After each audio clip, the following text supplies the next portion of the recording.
Hey everybody, welcome to Go to Your Room and Make Stuff, the podcast about making art, any kind of art, all by ourselves in a room or a studio, maybe outside. No one is telling us when, where, or how, or any combination of those things. This is a podcast for solo artistic adventurers, those who are doing it and those who want to try it. Support, ideas, and just plain fun. Hi, I am Shauna Pennington-Baird, and I am the host of a new podcast called Go to Your Room and Make Some Stuff. And this podcast came about because we made this room. I am the mom of a 13-year-old, and this was her old bedroom, and it was pink. It was so pink. I mean, it was very, very hot pink trim, the whole 9 yards. And she's moved in her new room, and so I got a new room. Now, I am a theater performer, I am a playwright, and I am a voice artist. And so I have another room downstairs I play in all the time, my booth, which is like a Harry Potter's under the stairs type of studio for voiceover. But to have a room like this where I can hang my instruments, where I can get to my accordion, which is down there in that box, I can get to my guitars and play them every single day. And what you can't see right now is my 26-string Celtic harp, which is right over there. And I can see that I need to replace 4 of its strings. And I can see the strings that are purchased and they're right there. In fact, tonight will be working on replacing those strings because it's out and it's not hidden somewhere. So this podcast came about because I thought, wow, I changed my environment. And suddenly I just finished this huge project called Broken Wide Open, which was a play about when my heart tried to explode in Ireland 5 years ago. I am an aortic dissection survivor. When I finally got home, because I got stuck in Ireland for 5 weeks, I got home and I had to tell the story over and over again. And mostly it was jokes.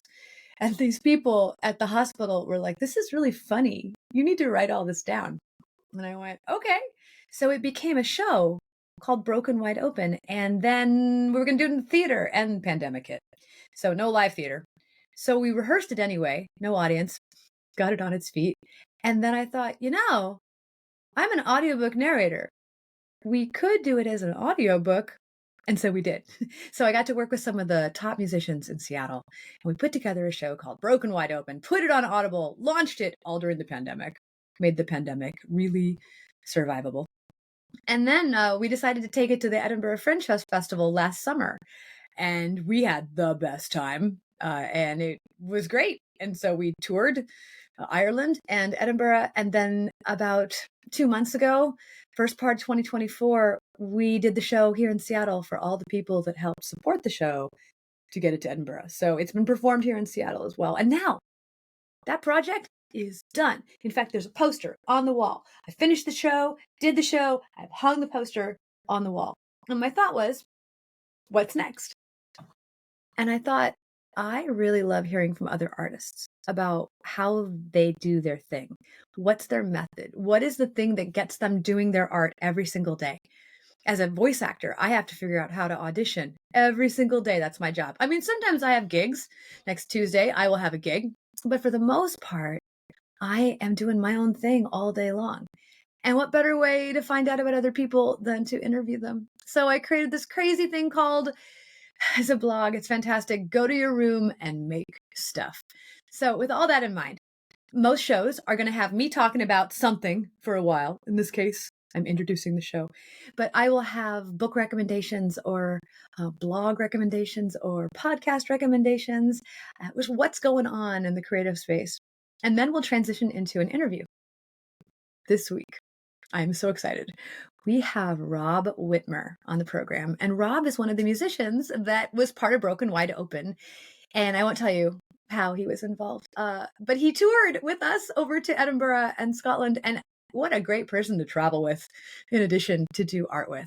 Robertson Witmer is a composer, a musician, a sound designer.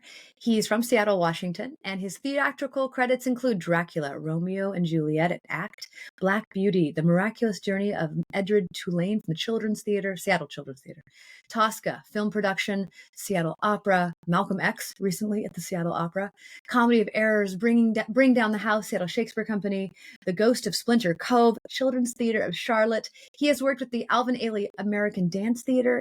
He has done sound design for the Seattle Rep Village Theater, Spectrum Dance Theater, and Teatro Zinzani. Rob plays many instruments. I will let him tell you what all of those are. And you may have seen him when you're out and about. He plays with several bands, including The Love Markets, Awesome, and Carrie Clark and the Lonesome Lovers. Rob is a lecturer in sound design at the University of Washington School of Drama and a member of United Scenic Artists, Local USA 829. Welcome, Rob. I saw Matthew Posner the other day. Oh, yeah. How's he doing? So he's doing good, yeah. He's making more puppets for his winter arts and crafts fair or something like that. I get more comments making things about those puppets. And I'm just glad that one of them got to be on stage and the other one walked all around Edinburgh and did, the French Fest on my daughter's arm, playing with other puppets that were like there, which was really fun. So, Rob Witmer, who also goes by Robertson Witmer, thank you so much for joining the podcast. And before we dive into details, can we get to know you a little bit better? Can you share a fun or unique thing about yourself that listeners might not be aware of? Well, I play the accordion, and I also play in a steel drum band. So some of the more unusual instruments that you don't normally find. I was lucky enough to go to a high school that had a steel drum band program, and I was playing in the orchestra, playing clarinet, saxophone, but I was really excited to learn the steel drums. So back in the day, I joined that band and got my own steel drum and started a band in college. And after that, I also became really interested in the accordion in the early 90s, kind of branching out to sort of strange and unusual instruments. I think my background playing clarinet as a reed instrument kind of led me to see the accordion as sort of a multiple reed instrument, which it is, and pick that up and just kind of taught myself, started playing Irish tunes and klezmer songs, and just enjoyed it a lot, and then kind of started finding work in theater and using it in kind of cabaret settings and theatrical performances. So yeah, I was going to ask, how many instruments do you play? Oh, I don't know, probably a dozen or so. I don't really keep track. Percussion, keyboards. I've played a little guitar in my time, but I tend to not do that so much. There's a lot of guitar players out there. So awesome. So you already talked a little bit about it. So, like, of all the art forms that are out there, do you consider music, playing, composition? What's the thing that you spend the most time with, or is there a thing you spend the most time with? yeah, I've been doing some composing lately. I do a lot of theatrical sound design, which is sometimes working with my own music or sometimes working with other people's music to sort of fit musical cues and things into theatrical presentations. So it's kind of like you create music for a movie or something like that, or a podcast, but we're working with live elements, actors, scenery, costumes, things like that. And I enjoy music in its sort of its purest form. I love putting on, an album or a symphony or listening to it just kind of as its own thing. But I find my work tends to be focused on creating music that works with a storytelling in a certain kind of way. So often these are creating very short cues, things like that, or things that have a certain kind of color or mood or tempo to them. So kind of writing music for something else is kind of what I spend most of my time doing these days, or editing it. Yeah, so tell us about your room or your studio, because the podcast is called Go to Your Room and Make Stuff. When you go to your room to make stuff, what's your room like? This is my room. This is the basement of our house, and it was one of the first things when we moved in. I just realized this basement's got nice high ceilings, and it's relatively quiet. It's kind of dug halfway down into the yard, daylight basement they call it. So I really love having my studio set up down here. I've got another computer off to my left you can't see, kind of my main workstation. When I was sort of teaching sound design, I realized I wanted to be able to have one computer to kind of, interact with people over Zoom, and then another computer over there to kind of do the other stuff. But I've got a couple of keyboards set up behind me. I've got a bunch of instruments on shelves kind of behind that you can't really see. It's got a little bit of soundproofing. I've done a little bit of kind of rearranging of things to try and make the sound better. We don't hear reflection. I know. We're over Zoom right now, right? Yeah, and I mean, that's right. Yeah. Anyone watching who's a voice actor goes, "Oh, look, that's an RE20 mic." Really good at fixing those issues, right? So Electro Voice RE20 classic radio mic. I bought this for a theatrical production a few years ago and then realized, oh, this is a great microphone. There's one at my feet down here. Got the Love it. room, of course. Yeah, it's great. And nice thing is you can get up really close on it, Yes. and it doesn't have much of a proximity effect. But It doesn't get distorted. Yeah, it's great. Yeah. yeah, I love that I'm down in a basement with concrete floors, so there's no squeakiness to the floors. It can be a little cold in the winter sometime, but a little space heater works pretty well. And I've got a little bit of I got some acoustic panels up on the ceiling. There's your blanket. I put some acoustic panels on the ceiling. I sprung for some nice ones that are really up close, which helps quite a bit. So this podcast is brought to you by the Seattle Voice Academy, and your host runs the podcast and the Seattle Voice Academy. This online voice school specializes in vocal health, singing, voiceover, and public speaking. Come check us out, seattlevoiceacademy.com. Yeah, so I can pull out instruments and record here. I've recorded, music. Often I'm just recording just me playing my own stuff. I've squeezed a few people in here. I think I had a cello player and a keyboard player at one point. If I need to record with a band or a larger group, I'll go to another studio, find somewhere else to go. But for recording things kind of one at a time, layering things in, this works pretty well. And then the sound person in me wants to know, what kind of mics are you setting up? Do you have a whole host of mics? We have a little kit of mics. A KSM 44 Shure, I think, which is really nice. Large diaphragm condenser. I've got a Trion ribbon microphone. Ooh. I've got a Sennheiser 421, which I really like. Not a lot. I try and avoid going microphone crazy. I did get a nice warm audio microphone preamp for this. These dynamic mics take a lot of gain to get them up there, so I have that. I also have a nice shotgun microphone, which is a super directional microphone they would use on film sets and studios, and that's a really nice one. Just to kind of, it's actually really cool to put it on headphones and walk around the house and point at various things, because it really focuses in on something like, Is it a Rode or a Sennheiser? I have one of each. I have a Sennheiser MKE 600, I think. Okay. But it's really, and I've started to use that more and more, even when doing, like, if I'm going to the theater to record someone speaking, I'll use that because it just rejects so much sound from the room. It can be really nice to kind of focus in on things. I have a 416, and when it's pointed in here at my heart, I have a mechanical heart valve, which a lot of folks, I know a lot about that. If I point it directly at my chest, it's amazing. It goes right to the body and picks up the valve. Yeah. You can hear the click. Yeah. Yeah. That's amazing. Yeah. So yeah, this is where the magic happens. Lots of instruments, lots of virtual instruments too. I've got keyboards and some plugins where I can write music. My process sometimes I'll write directly, just record myself playing. But sometimes I'll actually notate it on a staff. I use the Sibelius notation program.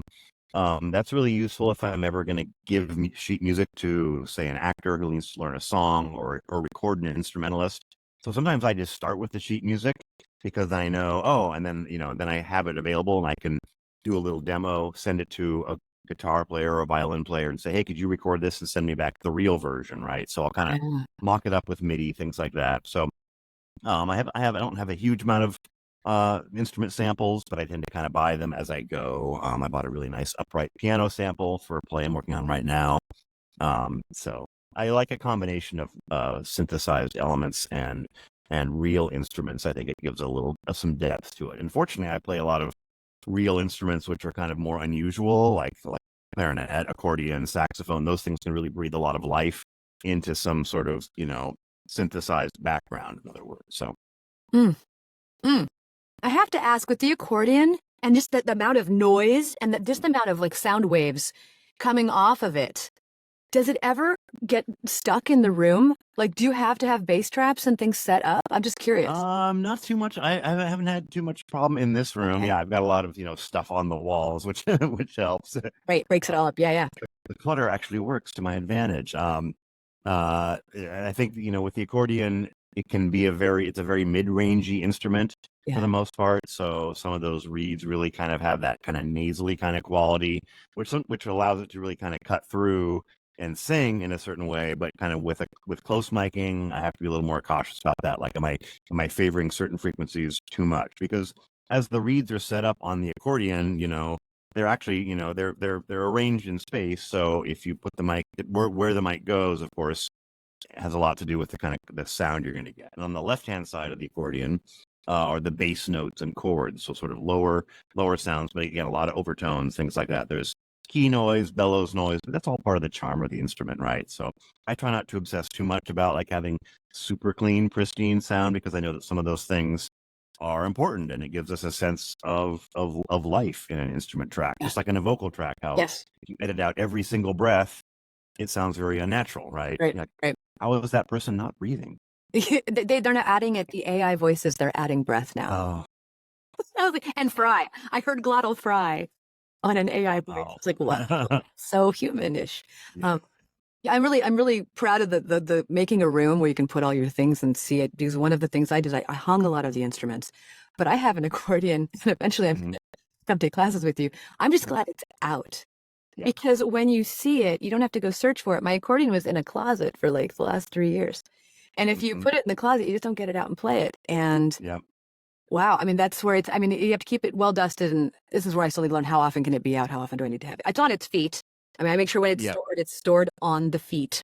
Good. Yeah. Upright. Yeah. Yeah. An accordion is, it is kind of a vacuum cleaner in a sense when you are pulling. It breathes. It breathes. And that's why the grill is there with a little mesh. It's trying to keep dust out, because you're basically, it's like when you breathe in, you're breathing in whatever is in the air. So if you're in a dusty environment, the accordion, you're basically pulling air, which will eventually get stuck in the reeds and cause a problem. So I have a little dust cover for mine. It's in the other room, but a little clip thing I made, or no, maybe I bought it, but they just slips a little slip cover, I guess. That's nice to know if you don't want to put it in the case. But yeah, having the instruments out and available. I love having upstairs. I have an acoustic piano, my grandfather's piano, that used to be in Denver, Colorado, and got shipped out here when he passed. But I love being able to just walk up to the piano, sit down and play without having to turn anything on. As you know, with the studio, there's sort of that thing of like, oh, I need to power on this and then turn on the speakers later and turn on the keyboard. It's not a huge problem, but it feels there's a little bit of a barrier to being expressive. Whereas an acoustic piano or an instrument, a guitar, you can just pick up that's on a stand in the corner. So I love having those things kind of accessible. I think that's, in terms of like being spontaneous and playing, those things are great. Let's see. Talk about any recent projects that you've been working on. Like, what's the stuff you're into right now? I know there's some opera, there's some musicals. Yeah. I'm working on a production of Romeo and Juliet at Seattle Shakespeare Company, and that opens tonight. And that's a sound design sort for me, which is basically pulling a lot of popular music, kind of would consider it sort of a playlist sound design, a contemporary setting, lots of musical transitions, things like that. I'm also composing music for the Lehman trilogy at Act Theater. Opens next week. Ooh. That's an interesting. The conceit is that there's a player piano on stage, which is sort of it's a real player piano that they kind of gutted and they've sort of turned into. In other words, it doesn't really make the sound. The sound is all recorded things that I've written that comes through a speaker, and that way they can sort of balance the sound of it a little bit better. But that's been really fun to write. I've written over probably 30 cues for that play so far. And then I'll be working on Once on This Island out at Village Theater, a sound design there, and that's a musical. It's kind of a different aspect of sound design that isn't very important, in terms of like getting the mix of the orchestra and the singers and any kind of sound effects and things like that. So yeah, lots going on in the theater world. Sweet. And I did some research, and there was something that I hadn't known about you at all. And I want to bring it up. So you've done some blacklight puppetry. I want to hear about that. That's right. I worked as a puppeteer for a long time in the 90s with a company down in Portland, Oregon. Toured all around the Western states, performing at elementary schools with kind of big bunraku style puppets, doing folk tales, things like that. It was pretty high tech for the early 90s. We had a sound system, we had wireless mics, we had lighting equipment, and I learned a lot about puppetry and just really loved the storytelling aspects of it. And then kind of created my own company, Spyglass Theater, and got interested in stories that were, I think it was actually, I saw the movie Bug's Life, right? Remember that movie? I do. I was like, all these bugs are just talking, which was cool, but I was like, I want to do a puppet show that doesn't have any dialogue, where it doesn't. so It's great. No, it's sort of like it's like almost like nature documentary narration that happens. But I just decided that blacklight was a really cool way to illustrate those. So, and this website is available now. I found it. Yeah, so you should go on, and as you spyglass into the website, you go in and you click and it zooms, and you click and it zooms, and you click, and there you are in the world of these bugs. And I watched the whole thing. So Oh, good. My These were friend Bob Smolenski made that website. Yeah. And I did all the sound. I wrote all the music for that underscores the puppet show.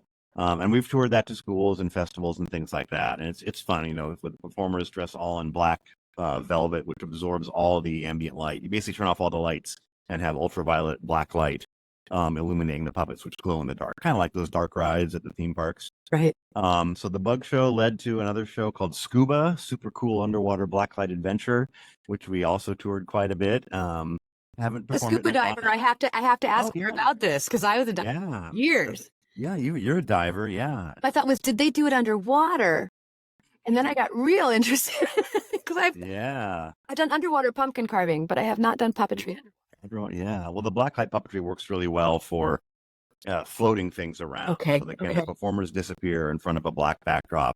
And this follows a character, I think Professor Nautilus is their name, who dives deep down and encounters, the coral reefs, the kelp beds, goes deeper and deeper, and all the way down to, the bottom of the ocean where the weird angler fish and mysterious underwater volcano, things like that. So it's a short 40-minute show. We performed it at the Northwest Puppet Center and actually toured it to Hong Kong a number of years ago. So yeah, every now and then a puppet festival comes up and I go and do that. But That's another sweet. aspect of things people don't.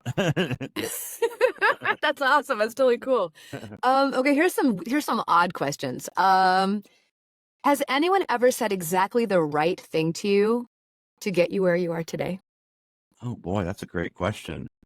Maybe my friend Alan Landy, who he was a video artist in Seattle, and my friend and I made VHS movies back in high school. We were just bored out of our minds, so we made kind of goofy movies, and he taught us a video editing class. This was really back in the day on the 3/4-inch U-matic videotape systems, but he was sort of our at 911 Media Arts Center. He was kind of our mentor there and taught us video editing, and he said, "Don't stop."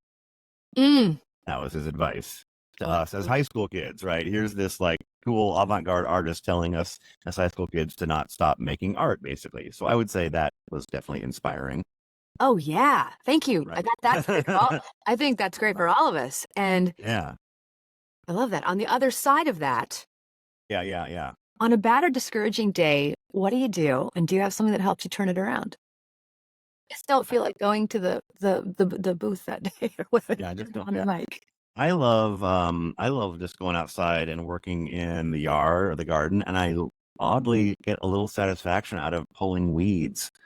Just I need getting more. in there with the tool and just pulling something out by the roots that that and just kind of getting rid of it, throwing it in the compost. So I like planting things too, but I sort of something about getting down in the dirt and removing things and just kind of cleaning things up. Tied to that, Weird. where do you get your best ideas? Boy, I don't know. I like having sort of a lot of things going on at the same time. They say that multitasking is not really good. Like, this is the thinking now, right? Like, multitasking, you're not really multitasking. It's bad.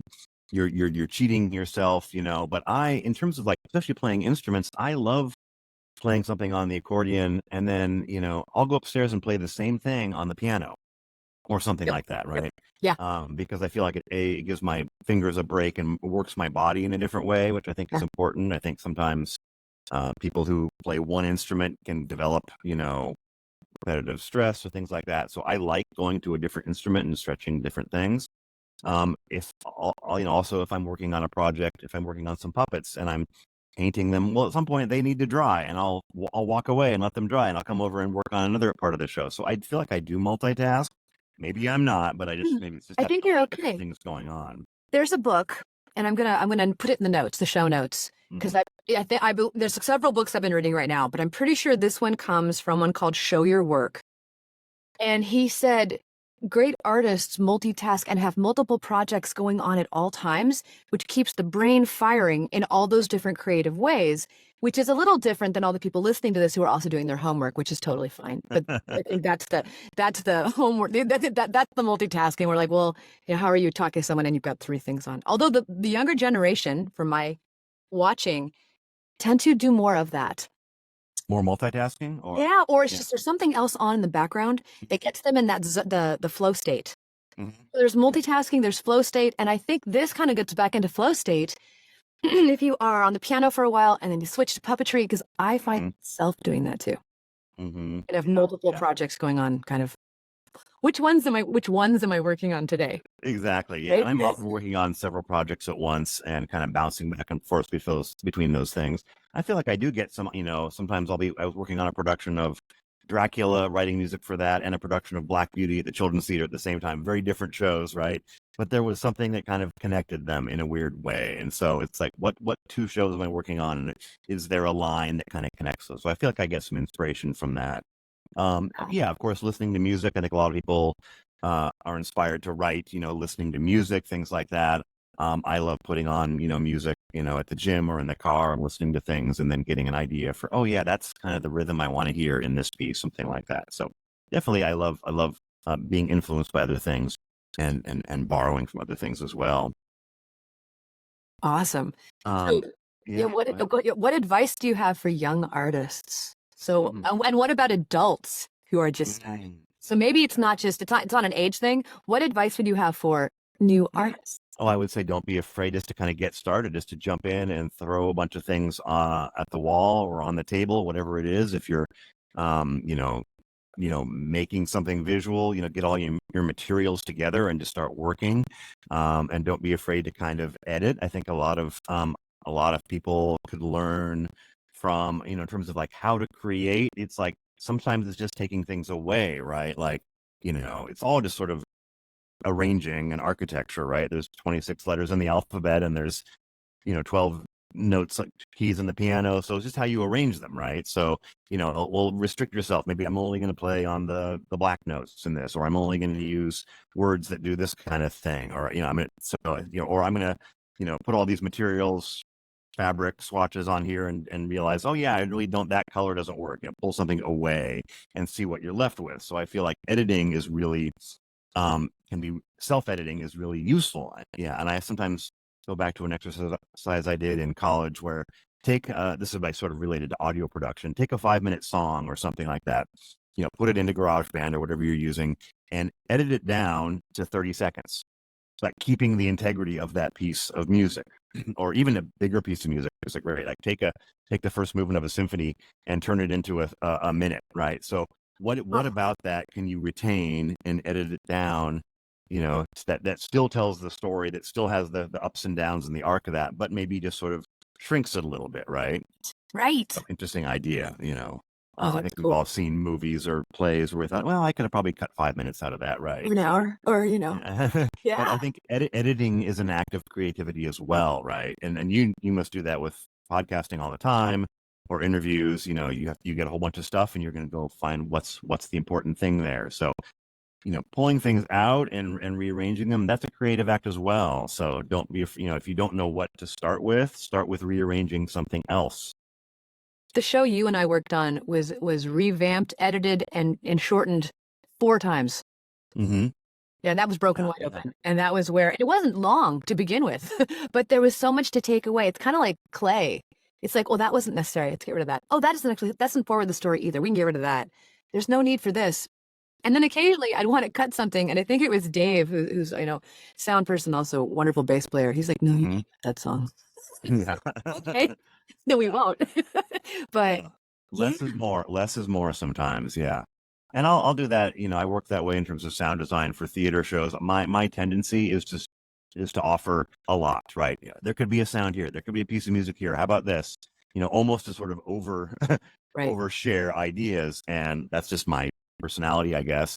And then often the director, because I'm working with a director and an entire creative team, they'll say, oh, I don't think we need that there, right? I love that moment where just like, yep, you're right, doesn't need it there, like pulling something out, because then they know that I've suggested something and I had something there ready. I had an idea ready to go. And if it's not needed, that's totally fine. And I think not taking those things personally is something that's important and maybe hard to learn, but I try not to take those things.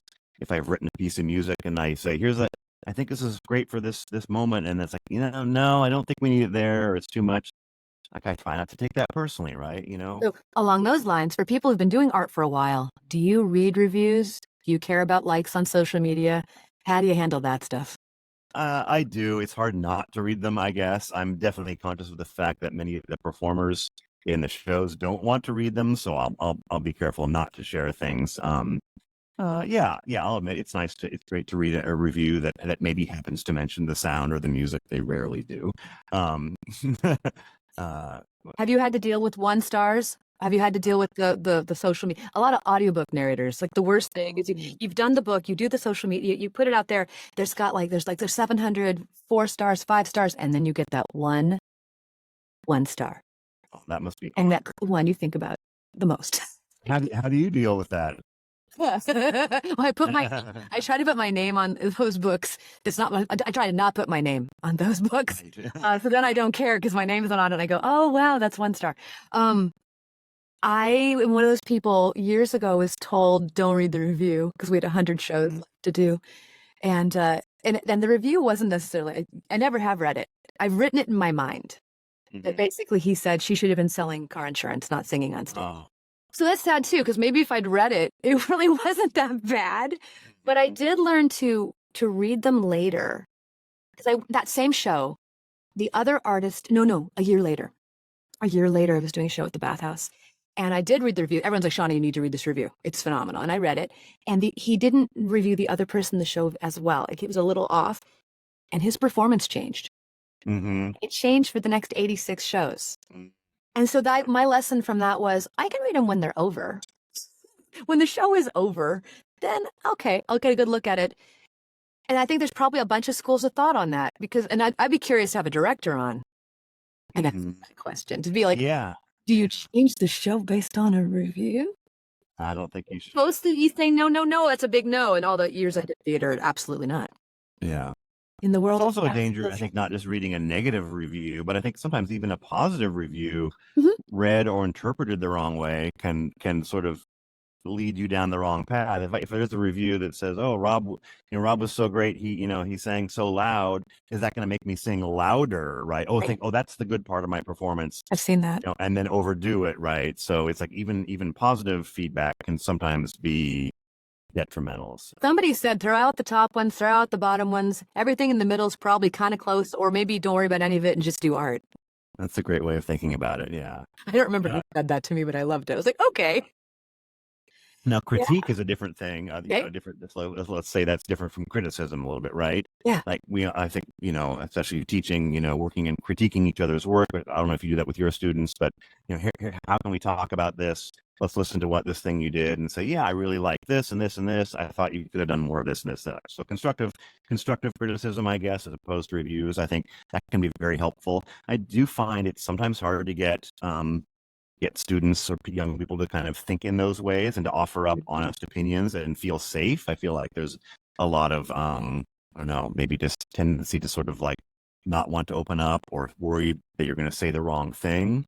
So developing a vocabulary for critique and criticism, I think, is super important.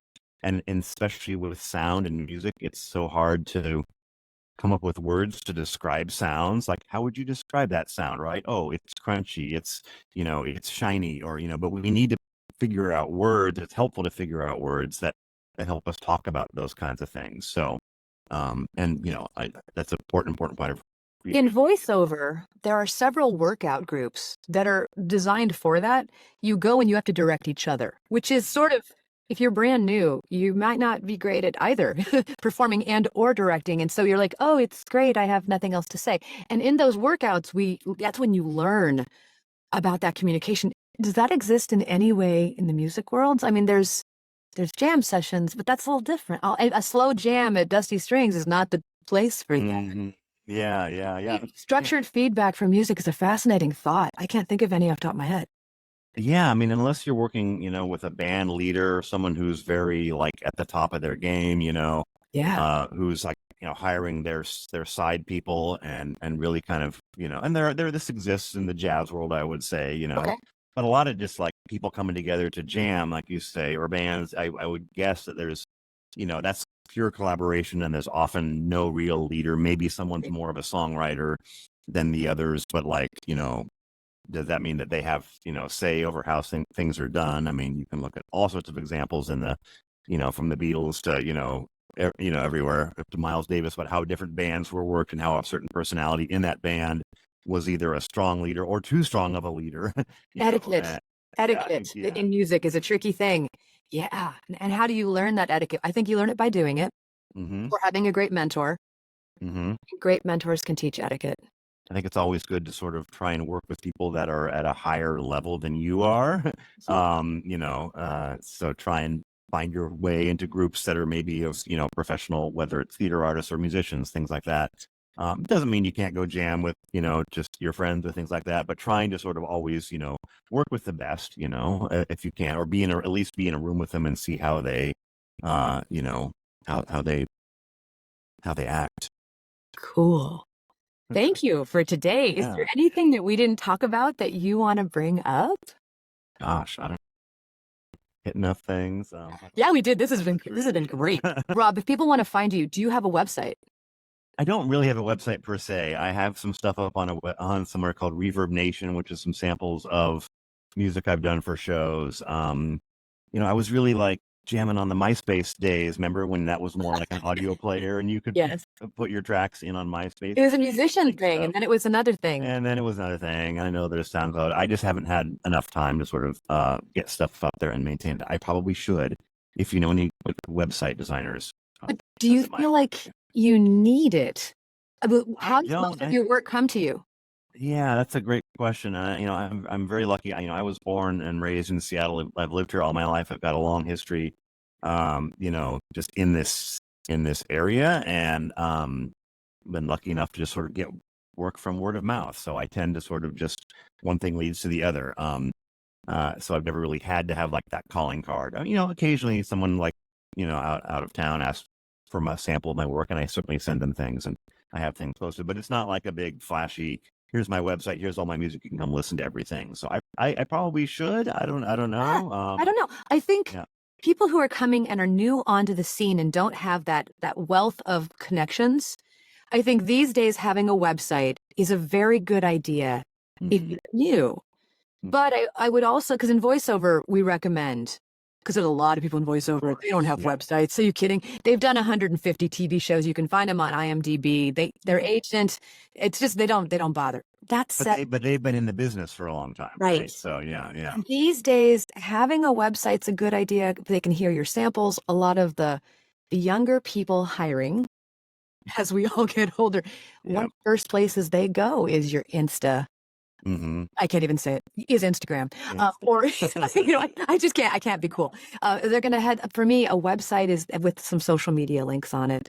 The fancy link trees, all this stuff. It's all really great, and it does give you that lovely. My daughter and I were talking. She's 13.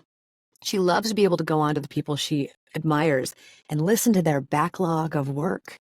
So it's one of those things where it's a good idea. Maybe it's one way to market. But I would say for anyone coming in, buy your name as a domain, whether you do anything with it or not. And then make sure that your name, like Google yourself, because there's a student of Seattle Voice Academy and she Googled herself and she found out that she shared a name with a porn star.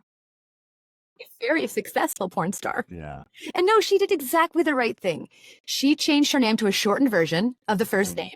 And she did first name, last name, VO. And then this amazing website, and the bottom corner of her website gives a nod to the other, her name. Nice. Oh, that's see, and it links back. So it's so respectful, and it keeps. And I don't think she. I don't think she does erotica. But it's one of those fun things where you do want to find out. And some people have stage names, and some people use their real name. And I know a lot of audiobook. Like I have 3 names that I do audiobooks with, and in that case, there's a. You can DBA, doing business as, where you literally have to go form an LLC, limited liability corporation, as a DBA, doing business as, to get paid. There was a voice artist I couldn't pay.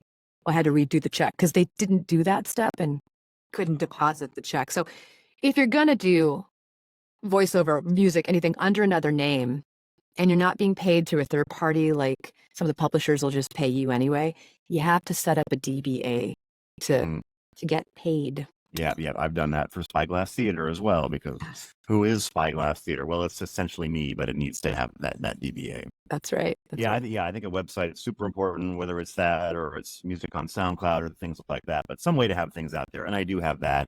I have spent less time doing that than I have just kind of doing the other kinds of things. But it's it's like a portfolio of your work. And I know a lot of graduate students in theater and design, it's easy. I think the set designers and the costume designers and the lighting designers have beautiful websites with color photographs of all their scenery.